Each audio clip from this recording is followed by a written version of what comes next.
Do you have fire retardant furniture? Flame retardant furniture, rather? Give me a call. I can get it cleaned. This is a dry cleaning solution. Powder that gets rubbed in, brushed in really good. Can take out some spots. Takes out all the oils and all that fun stuff. So we scrub it in real good.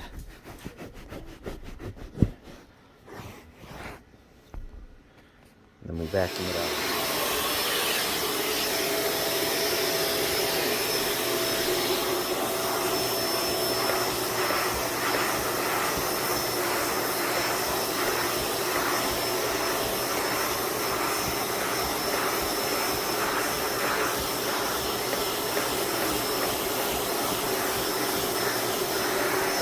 This is part of our dry solvent powder cleaning that we use for flame retardant furniture.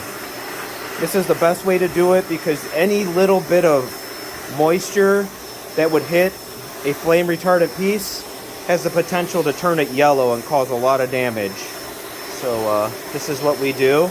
You can see I scrubbed it with the powder first, and we suck it out and it looks like brand new.